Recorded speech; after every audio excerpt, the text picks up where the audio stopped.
Oh, right. Pandapool is in the game. And I got to say that we don't really have the entire team. So I don't know if there's a big push for me personally to upgrade and get this guy up and running as quickly as possible. I love the idea. It looks like more like a badger to me, but a lot of people are asking me about ISO. I'm going to start off with skirmisher. And I believe there are two different ways to mod this team, the Mercs for Money team. But what I'm going to do, I'm going to switch side screen, is I'm going to go the skirmisher route. And that is because Pandapool has this on ally Deadpool or Old Man Logan turn, gain assist now. And so making these two strikers will lead to the striker skirmisher combo. Now, in the past, Deadpool was traditionally Raider. I'm going to change him to striker. Now, there is a second way to mod this team, and not enough testing has been done to definitively say which one works better than other. But I generally feel doing Old Man Logan striker, Deadpool striker, and Pandapool skirmisher is the way to go. But the second way to do it is because Old Man Logan has a 100% assist chance, is to mod the team kind of like Infinity Watch, where Nebula has skirmisher because Nebula has the high assist chance, and then the rest of the team is striker. So there was a case to be made to make Old Man Logan skirmisher and the rest of the team striker. Now my prediction is that skirmisher is the way to go on Pandapool, and then striker on Deadpool and Old Man Logan, and then maybe Raider on Dakin, and maybe striker on Deathpool.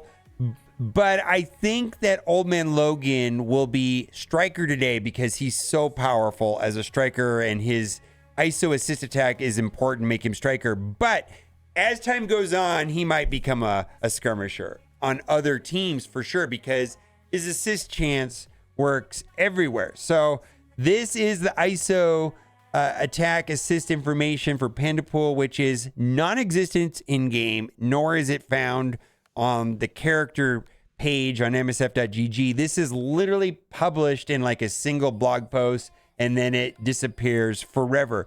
So there's some new events starting right now, and everybody can go and do the Merc event because this is using provided characters, lots of character shards, and so on. It's going to be a war team, and I know a lot of people don't prioritize war teams as much as raid teams or arena teams, but Old Man Logan is so good.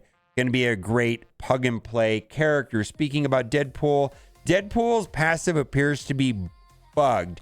Deadpool's passive states if Deadpool's an ally, he gains 100% revive chance.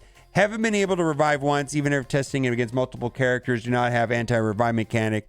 Wasn't killed by assets, ice attack, and any other indirect ways of doing damage. So that is a current known bug. Now, in game right now, there are some rewards and some events, and there's some polls, and this is related to Beta Ray Bill finishing Dark Dimension 7 first. Beta Ray Bill, the player, Dark Dimension celebration. It's time to celebrate Beta Ray Bill for being the first player to complete Dark Dimension 7. Commanders level 15 above. Don't miss these exciting events and special opportunities to say cheers for conquering this dimension of dread and power up your own roster of the big battles ahead. 100 character shards and a 7 red. The celebration begins with a free gift of 100 character shards and 7 red stars for your choice of either Void Knight or Red Goblin. Keep an eye for your inbox for Dark Dimension celebration tokens, which you use to claim your gift in the supply store by opening the Dark Dimension 7 celebration orb. So that has already happened. You collect the mail, and then you go into where you open the orbs in the supply section, and then you'll have an option of selecting Void Knight or Red Goblin. Now, no information, no official information anyways, on where they're going to be made farmable. And I am expecting Hive Mind to be sooner than later. Maybe in the next 2 to 3 weeks, we'll have farmability on this team, if I were to guess. And so I just chose Void Knight because Void Knight, in my opinion, is a more plug and play character. And I use Void Knight outside of the team. Also, there's going to be a special character blitz. Head to our official Marvel Strike Discord server on May 7th, which has already happened, for your chance to vote for 2 upcoming character blitzes that reward a cache of character shards based on character beta ray used to complete Dark Dimension 7 Lizard King, Forge, Ghost Rider, Robbie, Nightcrawler. Poll will be live for 7 days. And this poll is currently live right now. And looks like it is already running. Then also there are going to be 10 for 10 offers.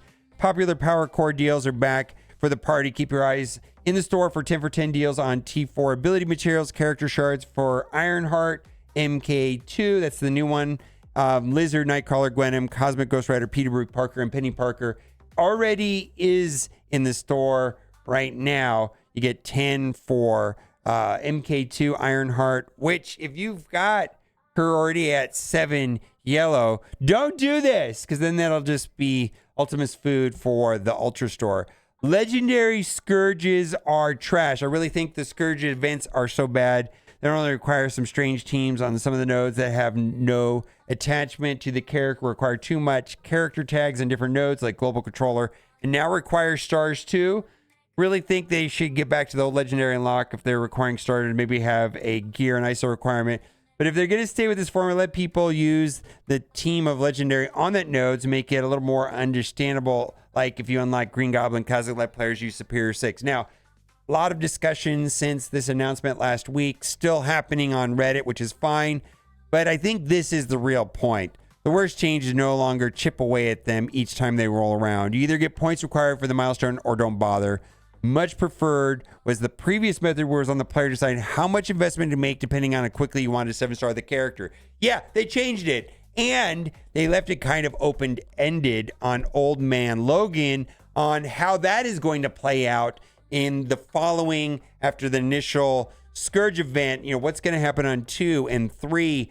But this idea that you can't chip away, I feel like was probably more of a negative change for, you know, free to play or players just getting up and running. Also, where are diamonds? Is it just me, or do you feel like diamonds become rare in past events? Seems like Scopely has been slowly removing diamonds from the events. For the past few events, there have been no diamond characters. Used to be diamonds on reworked characters with their team release or in places where we got Vulture, Cyclops. But then we haven't had any for Venom cards or Namor or Ghost Spider Noir. Well, there was one for Namor, right? Was there? There was one diamond somewhere, if I remember correctly, and then there was one for Spider Gwen or Gwenom rather. There would be diamonds for Rescue as well. I don't remember. Moreover, there are no diamond orbs in the vents. And I don't remember when I opened the last diamond orb. Yeah, diamond orbs has to do with the compression of the Cosmic Crucible rakings. And even if you do well in Cosmic Crucible, you're lucky to open 1 or 2 a week. Previously, they gave diamond characters or raid rewards, moved to war season rewards. Then they removed it altogether without saying anything. Killing Timer previously gave 3 diamond Gambit on floor 40, but this time it's floor 46 for a 3 diamond Gwenom, right? Yeah, there you go. 3 diamond Gwenom right there. I know there was Crimson Gear, but they could have been given diamonds on floor 40. Still can Crimson Gear on the top floors. I thought at the time these resources were supposed to become easier, but these things seem to be moving in the opposite direction. Yeah, I agree. Our raid team's the way to go. I'm coming back from a break before diamonds were introduced, and I'm noticing my raid teams are trash blowing in the wind. Yeah.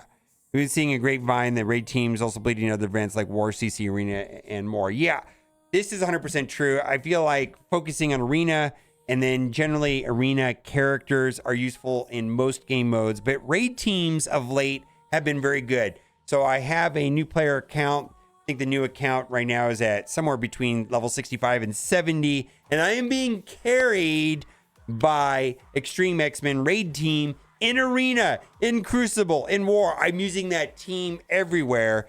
Feels like a lot of the current raid teams, and I'm specifically calling out Pegasus, Extreme X-Men, Hive Mind, and Spider Society, seem to get a lot of use in multiple game modes. Now, Bifrost, not as much, and Pegasus to a certain degree is falling off, but I'm comfortable in saying that Hive Mind has been amazing.